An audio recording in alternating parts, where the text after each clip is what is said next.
bonjour à toutes et à tous. Mercredi 14 juin, heureuse de vous retrouver pour commenter l'actualité avec Christine Bouillot qui est à Paris. Bonjour Christine. Bonjour Valérie, bonjour à tous. Ravie de vous avoir en studio. Vous êtes notre correspondante à Toulouse pour Sud Radio et on est ravis de vous avoir avec nous aujourd'hui. Jackie Isabello, bonjour, présidente du cabinet conseil Parlez-moi d'impact. Non pas Parlez-moi d'amour, mais Parlez-moi d'impact. Exactement. Voilà. Jacques Miard, maire LR de Maisons-Laffitte. Bonjour Jacques. Salut les fraternités. Ave, cher Jacques. Ave.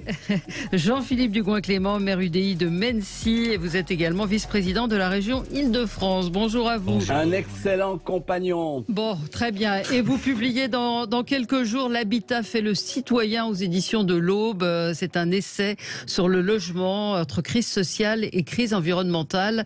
Vous venez de me l'apporter, mais ça a l'air d'être absolument passionnant et surtout une question qui va occuper l'actualité dans les jours et les semaines à venir. On va parler de Donald Trump, on va parler des déserts médicaux, on va parler des ZFE, très drôle, enfin évidemment brillant éditorial d'Yves Tréhard ce matin qui parle de la capacité de l'État à produire des logos comme celui-là, ZEP, tout ça, donc ZFE sur les zones à faible émission, avec des maires qui ne sont pas d'accord, et puis le fonds Marianne évidemment. On commence avec vos coups de cœur, vos coups de gueule. Christine, on va commencer avec vous, puisque ce matin, c'est le bac. Oui, c'est le bac. Alors, c'est un coup de cœur, en tous les cas, pour les élèves qui passent le bac. Alors, n'oubliez pas les bacs pro, les bacs techno.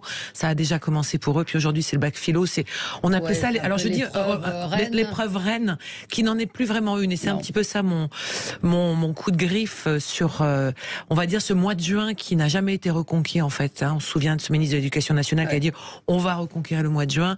Les élèves passent le bac philo ce matin, une autre partie cet après-midi, mais ils savent déjà qu'ils ont le bac ou pas. En tous les cas, ils ont déjà leurs notes. Donc en fait, il y a une désertion avec cette nouvelle réforme du baccalauréat qui surprend tout le monde, mais tout le monde était déjà sûr que ça allait se passer comme ça, puisqu'en fait, depuis le passage des enseignements de spécialité, de ce contrôle continu, ce nouveau bac voulu par Jean-Michel Blanquer, et ben les élèves ont en grande partie déserté. Cette épreuve de philo, ils savent déjà quelles sont à peu près leurs notes, donc il y a un peu beaucoup d'intérêt pour eux. En tous les cas, plus autant on va dire, d'enjeux quelque part pour passer. Puis c'était, je sais pas ce que vous en pensez, mais c'est aussi un moment où c'est un peu un rite initiatique pour toute une génération de passer le bac le même jour. C'était le coup d'envoi des épreuves.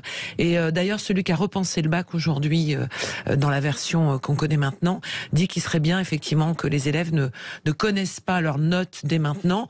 Et en discutant avec les élèves de terminale et de première, il y en a beaucoup autour de moi, en fait, ils vous disent plus aujourd'hui je passe le bac, mais je passe Parcoursup. Alors c'est peut-être très bien, mais c'est un petit peu dommage. Voilà, c'est un petit peu. Alors c'est peut-être de la nostalgie. On va peut-être me taxer de penser que c'était mieux avant.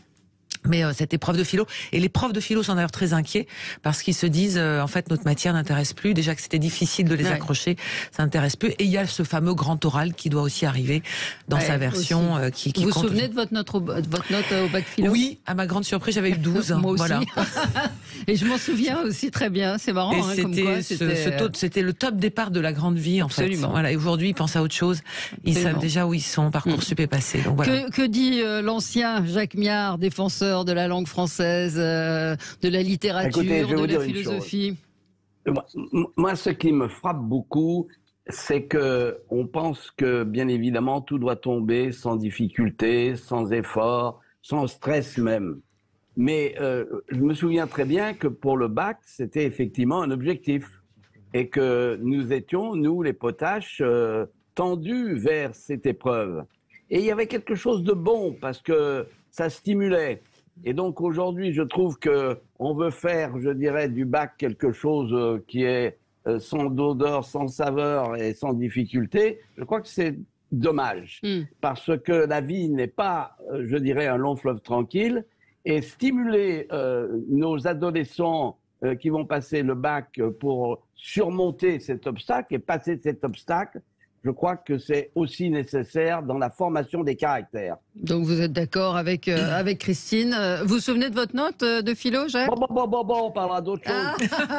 Vous n'avez pas passé le bac, c'est ça ce que vous êtes en train de dire? Si, je l'ai passé, je l'ai eu. Mais je me souviens bien qu'on avait un prof qui était remarquable et qui nous disait, vous tracassez pas les gars, vous allez passer le bac, la moitié reviendront l'année prochaine. Et on l'a fait mentir, parce que nous étions 43, et 39 ont réussi le bac du premier coup. Oh, c'était une cuvée exceptionnelle. N'est-ce pas? Je ne vous le fais pas dire. On voit ce que ça a donné. Jean-Philippe Le Gouin-Clément. Le problème, c'est que chaque ministre de l'Éducation nationale se rêve être la réincarnation de Jules Ferry et veut laisser une trace, sa réforme ou sa modification des systèmes. La réalité sur ce qu'on constate du bac aujourd'hui, c'est que déjà on a un taux de déperdition des élèves beaucoup plus important et beaucoup plus tôt. C'est-à-dire sur une année où normalement elle se termine en juin, début avril, on commence à avoir des niveaux de chute extrêmement importants dans les lycées parce que l'enjeu n'est plus là, l'intérêt n'est plus là. Donc c'est du temps d'apprentissage qui est perdu. Donc quand on passe notre temps à nous expliquer que les rythmes scolaires c'est important, le temps d'apprentissage c'est important dans les écoles élémentaires, maternelles ou au collège, on a un taux de déperdition colossal au lycée. Et puis la deuxième chose, au fond, le bac, le principal intérêt pour moi c'était de préparer à la gestion de stress, c'était de préparer à gérer son stress pour un examen. La vie, ça n'est qu'une succession d'examens. Et ça, on l'a ce que disait Christine, il y avait une forme de passage, de confrontation avec une épreuve. Alors ils l'ont au mois de mars sur les épreuves de spécialité. Et moi, je voudrais revenir sur l'histoire du mois de juin. Je voudrais qu'on se mette à la place aussi des familles, etc. Enfin, en tous les cas, de l'élève.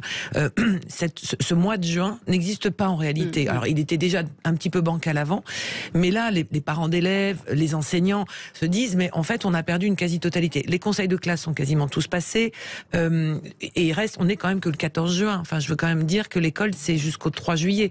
Donc, il y a quand même quelque chose qui ne marche pas de ce côté-là. Et souvenez-vous des grands débats en disant, on va réinvestir le mois de juin, on va refaire venir, parce qu'au mois de mai, il n'y a que des ponts. Au mois d'avril, il y a les vacances de Pâques. Donc en fait, on va dire début avril, l'année scolaire est quasiment jouée, ce qui est fort dommage, puisqu'il y a quand même des enseignements à poursuivre. Et puis pour ceux qui passent le bac, les enseignants le disent, il y a tout l'enjeu du post-bac, en tous les cas, d'enseignement supérieur, qui fait que les enfants sont déjà entre guillemets, la tête ailleurs, alors qu'il faudrait au contraire les inciter à penser à ce qui va leur arriver au mois de septembre. Oui, ils ont quand même une séquence de stress qui est quand même assez forte au mois de mars. Cette réforme qui voulait justement détendre un peu le rapport à cette année compliquée, a concentré tout ce stress au niveau du mois de mars. Les profs vous disent tous que les gamins qui travaillent, le stress, ils l'ont dès la seconde. Tout à fait. Parce qu'on leur dit chaque mauvaise note dès la seconde va marquer au saut de la honte ou de la gloire le dossier que tu vas renvoyer je ne sais où. Donc ils sont en train en fait de développer un espèce de syndrome du stress continu qu'on mesure assez mal sur cette période-là.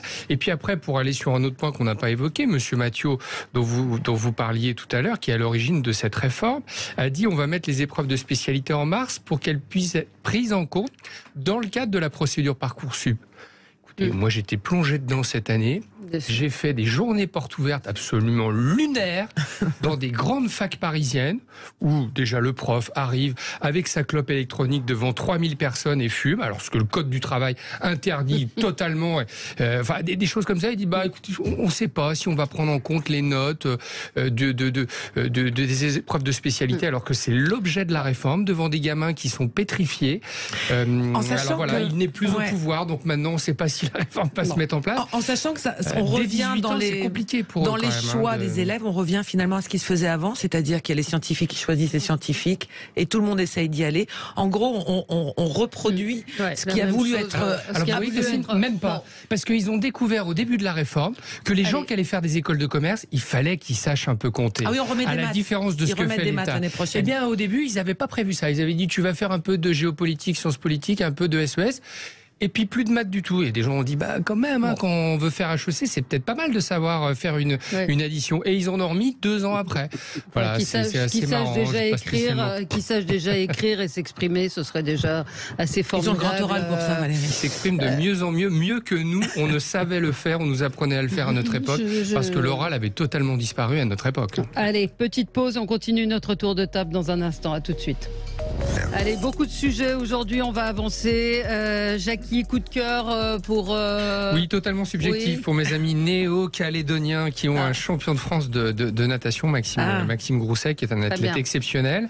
Et c'est bien, alors pour mes amis néo-calédoniens évidemment, mais aussi pour la natation française à 1 an des JO, parce qu'on sait quand il y a une émulation qui se crée dans un sport qui délivre énormément de médailles, entre Léon Marchand, qu'on n'a plus besoin de présenter puisqu'il est en train de tout rafler, Maxime Grousset, et puis chapeauté par le sublimissime héros des dames, le très beau Florent Manodou. Ça va faire une très belle équipe de France de natation. Et voilà, je voulais donner un coup de chapeau à cette belle équipe qui est en train de se construire, parce que si on veut battre le record des médailles, il faut aller les chercher dans des sports qui délivrent beaucoup de médailles. La gym, ça sera un peu plus compliqué, mais la natation, ça a l'air d'être assez ouvert. Cocorico. Jean-Philippe, vous, c'est un coup de gueule. Oui, qui est un peu l'image de la société dans laquelle on est, assez atterrant, qui est totalement dans le voyeurisme, où il n'y a plus de filtre, il n'y a plus de limites, il n'y a plus de barrières. C'est cette histoire de ce TikToker Ragnard le Fou, TikToker belge, qui s'est fait passer pour mort la semaine dernière au travers d'annonces sur les réseaux sociaux de son décès. Et en fait, c'est un canular du plus mauvais goût potentiel, et où ses obsèques devaient avoir lieu dimanche, et dimanche, il est arrivé à ses obsèques en hélicoptère sur la thématique, c'est pas vrai. Puis comme j'étais un peu dépressif, je voulais vous montrer que c'est important de s'aimer, de tenir compte des gens tant qu'ils sont là. Bon, sa famille était pas au courant, a priori sa femme si. Ses gosses, ils ont quand même attendu 24 heures avant de le prévenir. Enfin, on est dans l'utilisation de ce qui peut se faire de pire sur les réseaux sociaux, sur ces médias. Il n'y a plus aucune limite, il n'y a plus aucune ligne, il n'y a plus aucune dignité. C'est à l'image d'une société qui est en train de crever. Et qui était invitée chez Cyril Hanouna le soir même. Oui, mais ce qui va assez bien d'ailleurs, c'est dans le genre, c'est une forme de continuité. Le soir même. C'est vrai que, Christine, ça vous fait réagir? Disons que se passe-t-il dans son cerveau pour imaginer ça et faire infliger ça, ne serait-ce qu'à ses enfants? Ça fait un bon sujet de philo, la différence entre éthique et morale, et pouvoir l'expliquer à partir de ça. J'avais 4 heures, mais je suis pas sûre qu'ils tiennent. Mais je remets, moi, une petite couche sur l'emballement médiatique et l'agression du petit Kenzo qui a ému tout le monde jusqu'au président de la République. Attendons avant de nous émouvoir, puisqu'on a appris, donc, il y a eu 3 personnes en garde à vue, 2 ont été relâchées, qu'en fait tout ça avait été très exagéré, qu'une caméra de vidéosurveillance montre le père en train d'haranguer les supporters d'Ajaccio, de les défier avec son maillot. Ils sont montés effectivement dans la loge, ça a duré 13 secondes, ils ont effectivement foutu leur poing dans la figure au père, lui ont demandé de retirer son maillot, mais l'enfant n'a pas été violenté. Je veux dire, c'est hallucinant comment, et aucun média, moi j'ai des amis à TF1 qui m'ont dit non, on va pas traiter le sujet. Oui, parce que ça met en cause la façon dont les médias traitent une information qui est partie d'un post Facebook, et il y a eu un emballement médiatique, et là on est en train d'apprendre que les choses ont été très largement exagérées, que le petit garçon soit choqué qu'il ait assisté à une scène de violence, oui, mais nuançons et apprenons à attendre un petit peu avant de tirer des conclusions. On a quand même vu le témoignage de la maman qui expliquait une version. Enfin, les journalistes. Alors, je reviens. Je suis d'accord avec vous, Valérie, sur le fait que il faut effectivement faire machine arrière et dire effectivement que les choses ont sans doute été non pas montées en épingle mais exagérées. Mais il y a quand même eu le témoignage filmé par une équipe de télévision où la maman explique dans le détail ce qui s'est passé et on a pris ça pour argent comptant. Donc, il y a aussi la part du témoignage qui fait que derrière l'emballement médiatique est une chose. Oui. Donc, quand on dit laissons le temps de l'enquête, je pense que c'est un bon précepte. Oui, mais c'est enfin à suivre. Jacques Miard, alors c'est un sujet que je voulais évoquer aussi, donc ça tombe bien, c'est votre coup de gueule. Oui, c'est un coup de gueule, effectivement, sur l'abaya. Oui. Ce qui m'a absolument choqué, et c'est le coup de gueule en réalité sur la position du Conseil français du culte musulman, qui a le droit de s'exprimer, bien évidemment, mais qui prétend que, bien évidemment, le port de ce vêtement n'est pas du tout un signe religieux. La belle affaire.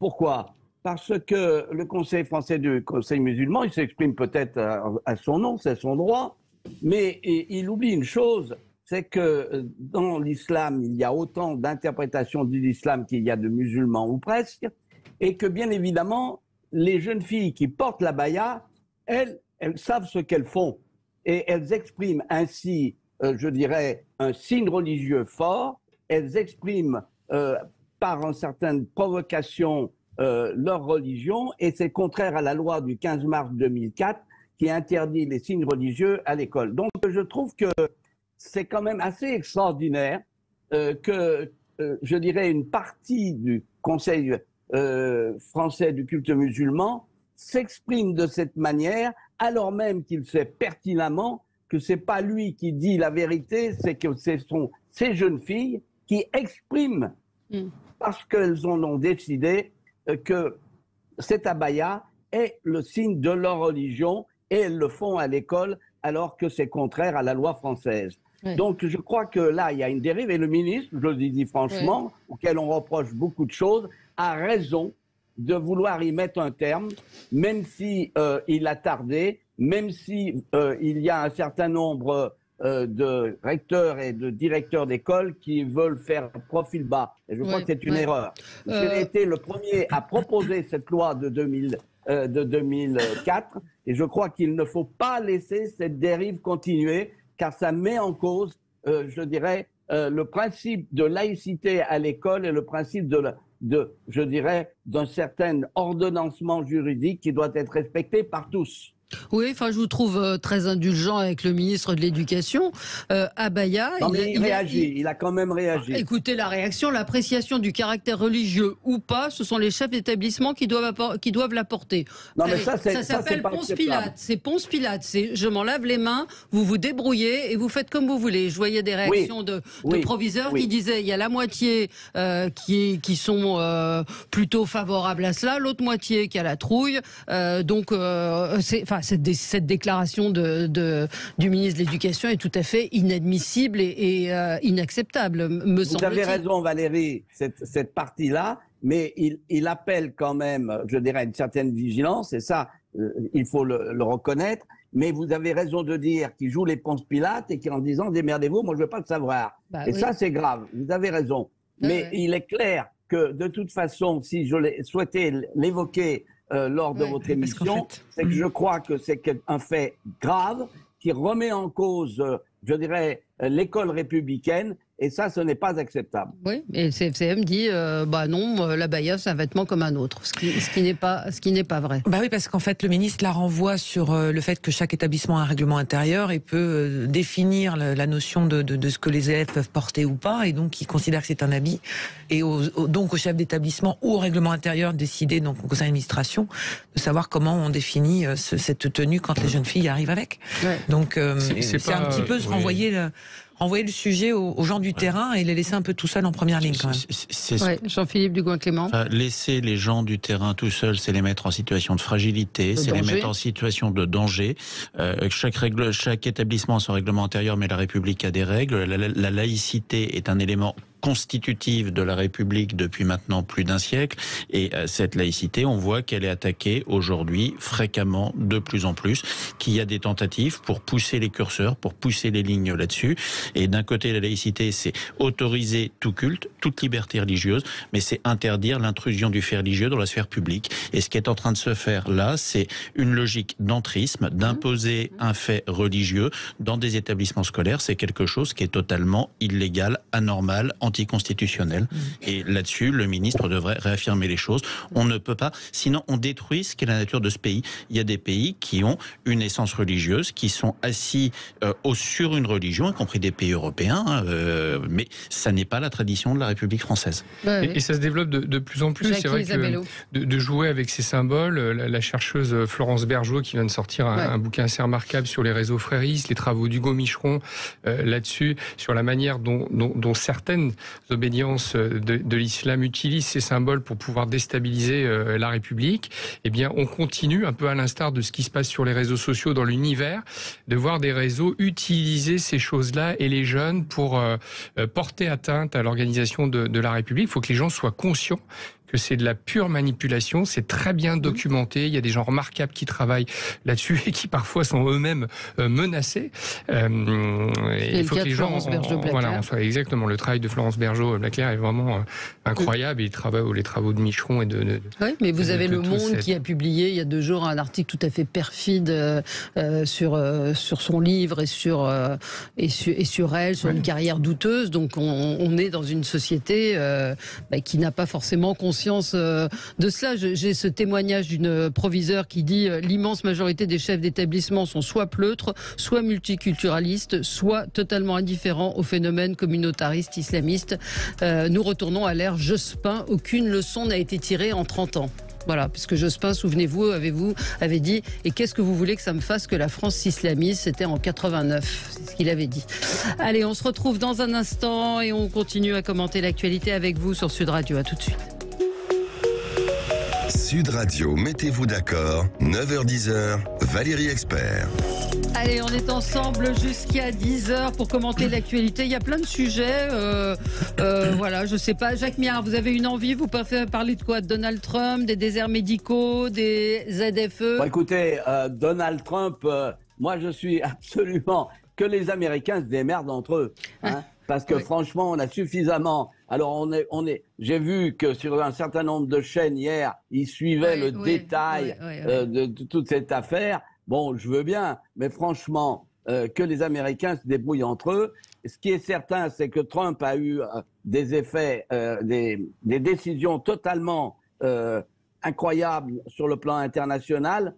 Je doute qu'il y revienne, mais en réalité, ce voyeurisme pro-américain m'insupporte quelque part, parce que nous, dans la situation actuelle d'aujourd'hui, c'est pas mal non plus. Alors, il y a un moment, il faut aussi regarder. Hein. Comment vous l'expliquez, cette fascination? Alors moi, je ne suis pas du tout d'accord avec mon coreligionnaire lyonnais, Monsieur Miard, qui, lui, est né dans le 6e. Moi, j'ai vécu dans le 7e. On va tout savoir. Au-delà de ses mandats brillants à Maisons-Laffitte.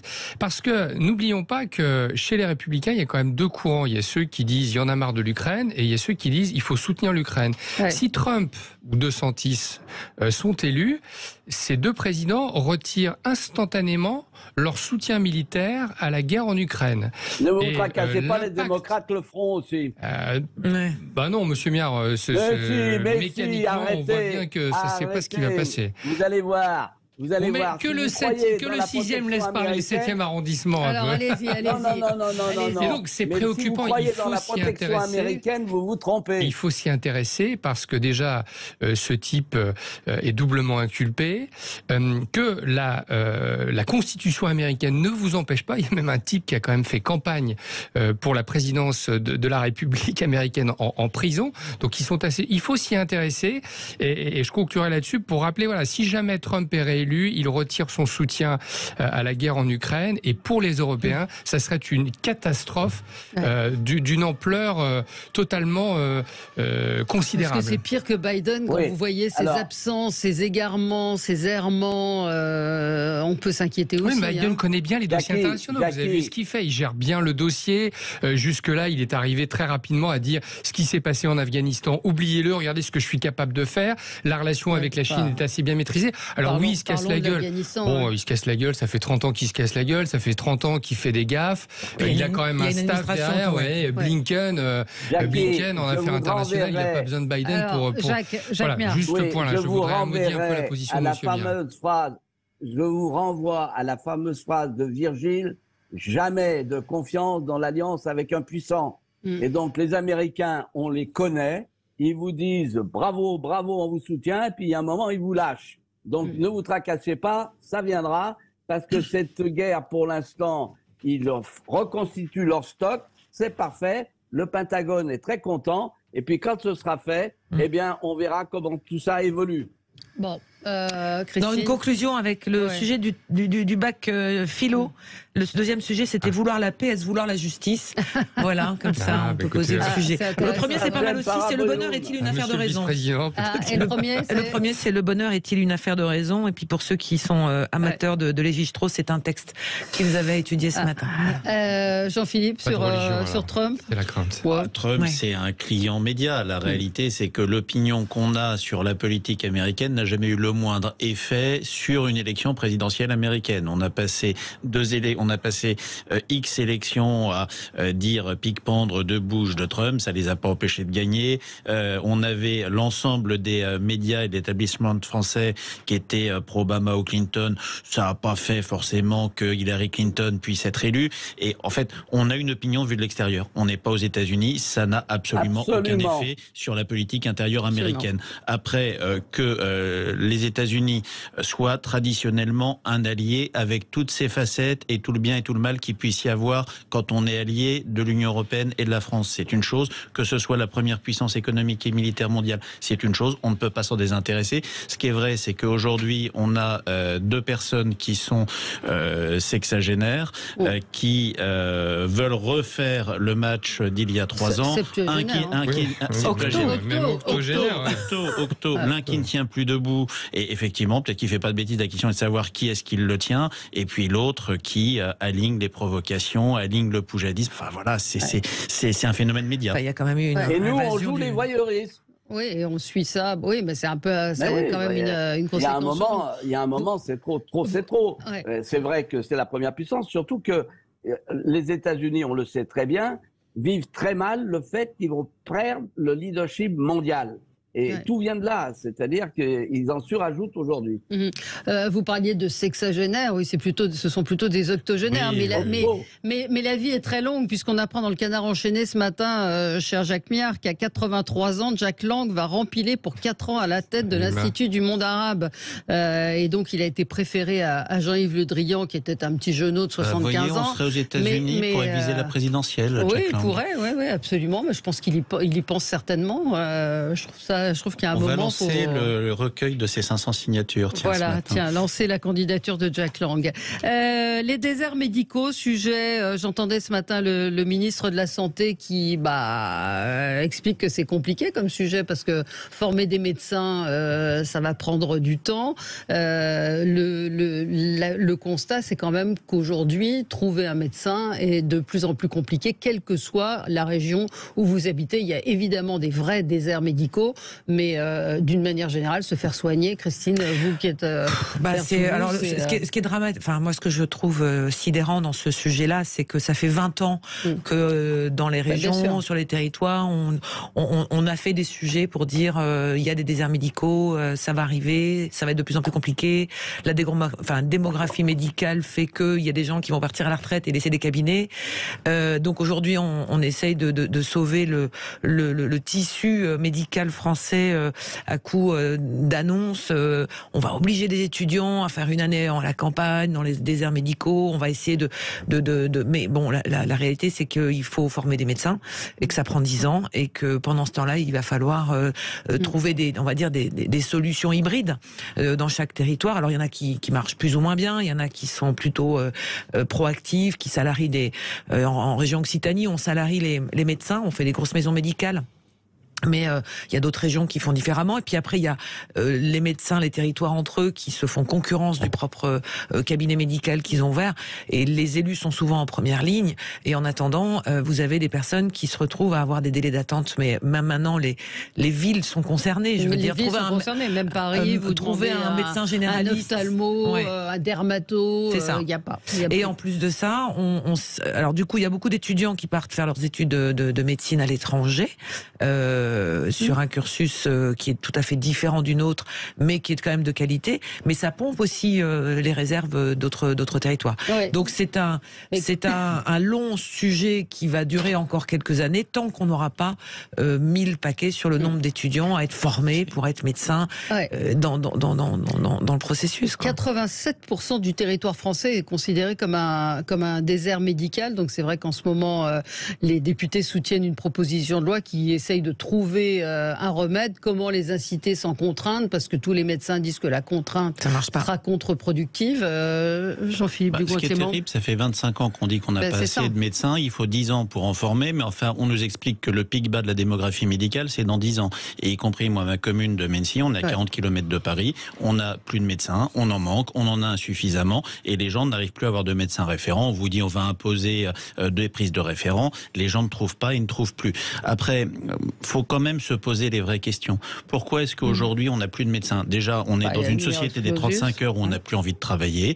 On est dans une société qui est totalement on est dans une société qui est totalement désincitative. Quand vous êtes médecin aujourd'hui, le médecin, l'image traditionnelle qui faisait 6 jours par semaine avec des déplacements 12 heures par jour, vous êtes aussi sur des gens qui ont envie de pouvoir travailler normalement, qui ont envie de pouvoir profiter de quelques jours, qui globalement sont payés quand on ramène le tarif de l'acte au temps passé au niveau d'études, qui sont payés une misère, qui sont, quand vous êtes en libéral... Vous savez combien sont payés les étudiants en 4e année qui tiennent les hôpitaux l'été, par mois? Les étudiants, ils tiennent tous les hôpitaux, 250 €. Bien sûr. Mais et prenez le prix d'une consultation, vous allez passer entre 20 à 30 minutes avec un patient. Et d'une part, vous avez ça. La deuxième chose, c'est que quand vous êtes salarié, quand vous êtes médecin libéral, et c'est en libéral qu'on manque énormément par rapport à la médecine de ville.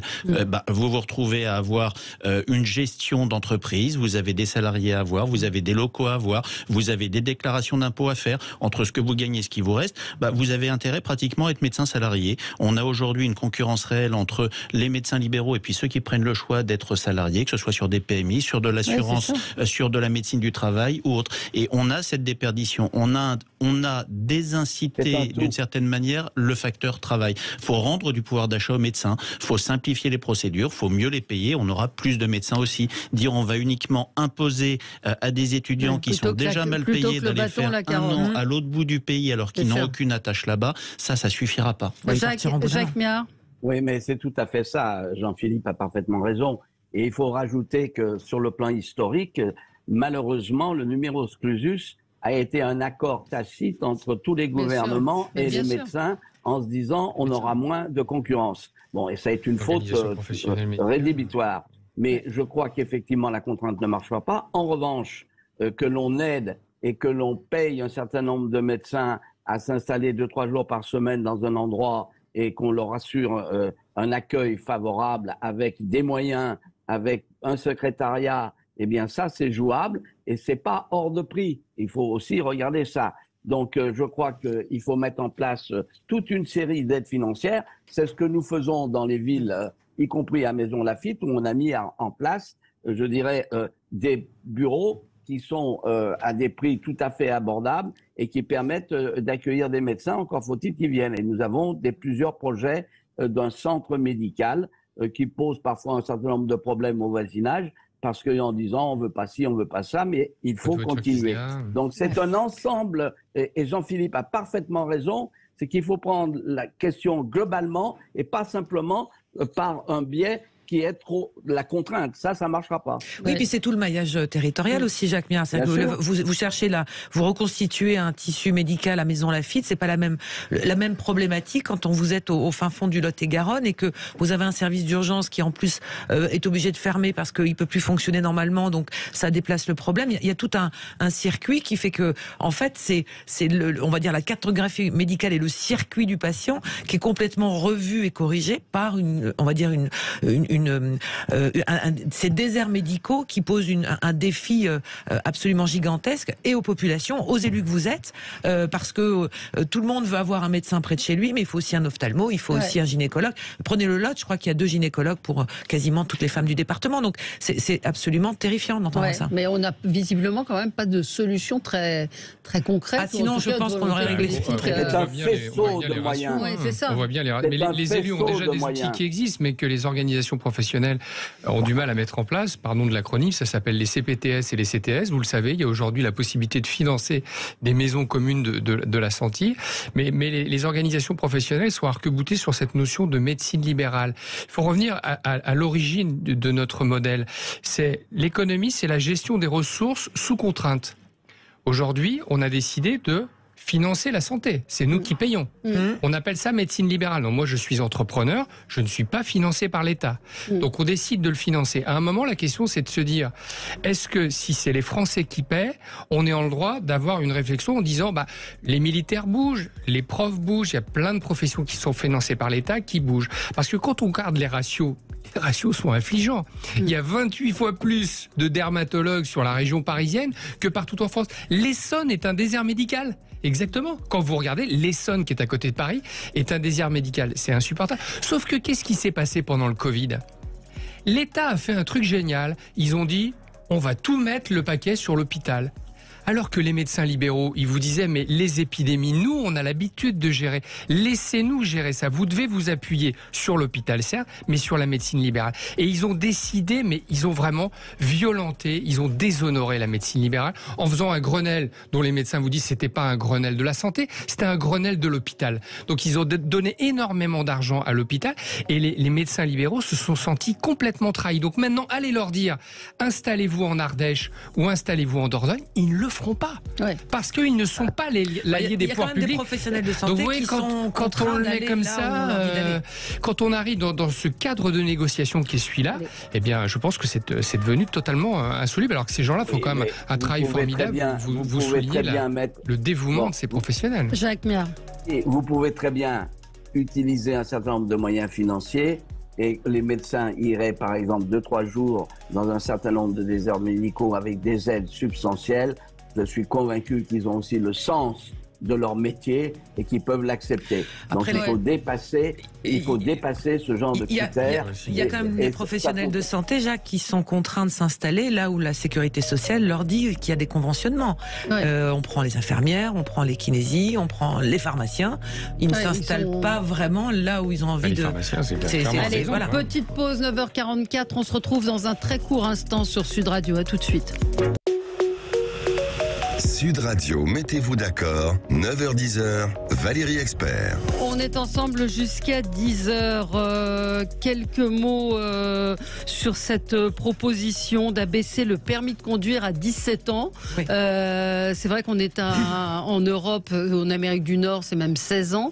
Est-ce que c'est une bonne chose ou pas? C'est un sujet qui vous plaisait, Christine? Alors, qui me plaît, je vais pas dire le mot plaire est un peu fort, mais qui m'interpelle, c'est-à-dire que 17 ans, on peut conduire une voiture sans permis, on peut conduire un scooter. Alors bien sûr, je passe la trottinette électrique. À 16 ans, on peut être apprenti aussi. Et souvent, la question de l'apprentissage. Alors, pensons aux territoires ruraux où vous n'avez pas un train, un bus tous les quarts d'heure, et ça peut effectivement soulager les choses.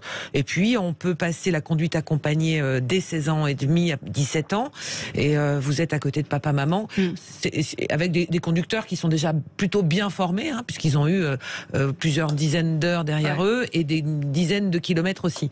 Donc abaisser, pourquoi pas? Faut voir aussi quelles sont derrière les contraintes en termes d'assurance, parce que l'assurance d'un jeune conducteur, c'est pas donné. Cher, mais pourquoi pas? Moi, je trouve que c'est... Les Républicains ont proposé, eux, 16 ans. Une proposition de loi à 16 ans. Je trouve pas ça illogique, dans la mesure où vous avez beaucoup de jeunes qui, à partir de 16 ans, entrent en apprentissage, que c'est dans des métiers qui sont parfois éloignés parce que les entreprises sont à l'extérieur des villes où il y a beaucoup de déplacements, et ça peut être une solution. Donc les accompagner à conduire plus tôt, why not, quoi. Je sais pas, Jackie, vous qui... Moi, je trouve que c'est une bonne idée.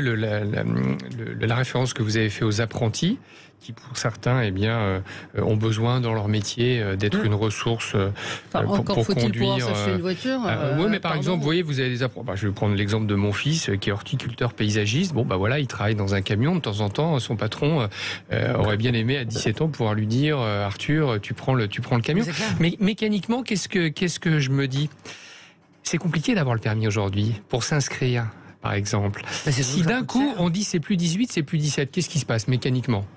En volume. D'un coup, vous avez 300 000 personnes qui vont rentrer dans l'éligibilité au permis de conduire. Et là, vous vous dites, bon, ok, d'accord, mais 300 000 personnes, par exemple, dans un concert, c'est ingérable. Dans les auto-écoles françaises, comment on fait pour gérer ça? Vous allez voir les élus qui vont devoir gérer les crises de nerfs de leurs administrés qui vont aller les voir alors qu'ils ne sont pas du tout concernés, en leur disant, mon gamin peut passer le permis alors que c'est possible. L'appel d'air va être considérable. Quelles sont les réponses qu'on apporte à côté? Parce que ça va créer un ressentiment maximal pour la moto, pour la voiture, pour tout un tas de choses. Oui, c'est une bonne idée, mais quelles seront les réponses pour adapter la prise en charge de professions qui sont des professions certifiées et qu'il faut former? Jean-Philippe Dugoin-Clément? Non, moi je vous rejoins totalement, ça ne me choque absolument pas. Enfin, à 16 ans, vous pouvez être travaillé, parce que quand vous êtes alternant, c'est un travail réel. Vous êtes responsable pénalement de vos actes, y compris. À partir de là, moi, c'est quelque chose qui ne me choquerait pas. Enfin, ça se fait en Amérique du Nord, aux États-Unis, c'est même 16 ans, on ne parle pas de 17 ans. Il n'y a pas plus de difficultés. Le problème qui peut se poser, ce que vous évoquiez, c'est effectivement l'effet d'appel d'air sur les auto-écoles, alors qui, au bout de 4-5 ans, va se linéariser, mais on peut avoir sur la mise en œuvre un effet d'appel d'air très fort. Et puis la deuxième chose, pour beaucoup de jeunes, c'est le financement du permis de conduire. Ah oui, alors parce que le sujet majeur, c'est pas uniquement d'avoir le droit, c'est de pouvoir exercer ce droit-là. Et c'est comment est-ce qu'on accompagne ce que fait la région Île-de-France, ce que font d'autres, mais comment est-ce qu'on arrive à massifier des aides pour accompagner les plus modestes à avoir accès à un sésame qui, dans beaucoup de territoires ruraux ou urbains, est une condition sine qua non de l'accès à l'emploi. Oui, Jacques Miard. C'est tout à fait ça. Et Jean-Philippe a raison. Il y a même des États aux États-Unis où il n'y a pas de permis. Donc, c'est pas 16 ans, c'est que vous pouvez conduire quand vous avez, je dirais, la capacité physique de le faire. Donc, 16 ans, 17 ans, bon, ça se discute. Peut-être qu'il faut commencer par 17. et puis ensuite aller peut-être vers 16 ans. Mais le seul problème qui va se poser, c'est que les assurances seront là. Oui, et que bien évidemment, 16 ans ou pas, s'il n'y a pas des revenus propres justement d'un apprenti, etc., les parents seront disposés à payer, parce que c'est comme ça que ça va se passer. Alors maintenant, sur les aides au permis de conduire, moi je suis très en faveur de ne donner une aide qu'une fois le permis accordé, c'est-à-dire réussi. Parce qu'on constate souvent, c'est ce que disaient les chefs d'auto-école, en disant que souvent, il y avait des aides qui étaient données avant l'obtention du permis, et les aides, ils les empochaient, et il n'y avait jamais de permis derrière. Voilà. Donc, il faut bien mettre, je dirais, il ne faut pas mettre la charrue devant les bœufs. C'est un processus. Mais je sais que la région y veille. Je ne suis pas en train de flatter la région, Jean-Philippe. Je suis simplement en train de regarder ce qui se passe dans la préservation des données publiques. C'est un vrai sujet, Jacques. Mais ce que je veux dire, c'est qu'aujourd'hui, il y a un succès colossal des petites voitures sans permis. Il y a beaucoup de jeunes dont les parents achètent ces petites voitures à 16 ans que vous pouvez conduire. Ils ont quasiment aucune formation à la conduite. Il faut être bien clair. Donc finalement, on aligne une réalité, un fonctionnement. Donc qu'est-ce qu'on met dans une formation à 16 ans? Combien d'heures de conduite? Parce que c'est quand même une responsabilité de donner un véhicule à un jeune mineur. C'est parce que 18 ans, c'est effectivement la barrière que l'on trouvait que c'était là aussi on parlait du baccalauréat, c'est une espèce de totem d'immunité, en tous les cas pour les jeunes. Mais à 16 ans, ça incite quand même beaucoup de choses. Il va falloir prendre en compte tous les dégâts collatéraux, si je peux permettre cette expression. Sachant que dans les faits, par exemple dans les grandes métropoles, les gamins passent le permis de plus en plus tard. Parce qu'ils ont Uber, ils ont un réseau de transport en commun qui leur permet d'aller à l'autre bout de l'Île-de-France en 2-2, et qu'à la différence de nous qui râlons tout le temps, eux, ils l'utilisent à fond, et ils savent aller à l'autre bout de l'Île-de-France avec le RER, et donc ils se disent, je vais rentrer, je vais faire la fête en voiture, on n'arrête pas de les fatiguer avec le fait qu'il faut faire attention quand on conduit. Et dans les grandes métropoles, alors pour le coup, eux, c'est l'inverse. Ils le passent à 20, 21 ans, alors que dans les territoires, pas de permis, pas d'emploi, comme vous le disiez tout à l'heure. On est globalement dans ce pays, c'est intéressant de le savoir, la première génération actuellement où il y a moins de passages de permis de conduire que sur la précédente. C'est-à-dire depuis l'après-guerre, chaque génération a toujours augmenté le taux de passage du permis de conduire. Et effectivement, le rapport à la bagnole, la densité urbaine dans un certain nombre de métropoles fait la question des mobilités vélo électrique, trottinette, etc., font qu'il y a de moins en moins de jeunes qui le passent. Pour autant, il y a un certain nombre de cas où c'est une question totalement de libération pour un jeune de pouvoir aller travailler, de pouvoir s'autonomiser, parce que quand vous êtes en secteur rural, vous avez un bus le matin, un bus le soir, c'est compliqué. Mais je reviens sur l'histoire du coût dont parlait Jacques Mien, et on en a évoqué, c'est le nombre d'heures qui vont être, ce qui serait intéressant de voir dans l'annonce d'Elisabeth Borne, c'est combien d'heures de conduite seront obligatoires pour passer le permis à 17 ans, parce que la volonté visiblement c'est de dire on va permettre de passer un permis moins cher. Donc mécaniquement vous enlevez des heures de conduite, et tous les professionnels de la route vous disent que c'est peut-être pas la bonne solution pour lutter contre justement l'insécurité routière. C'est fini pour aujourd'hui. Il y a de l'effervescence, de l'émotion dans les couloirs de Sud Radio, puisque nous recevons le gagnant de Koh-Lanta, Frédéric, qui sera avec nous en studio dans un instant. Oh là là, ça s'agitait ce matin, et je veux une photo et je veux un autographe. Allez, c'est à suivre dans l'émission Média. À tout de suite.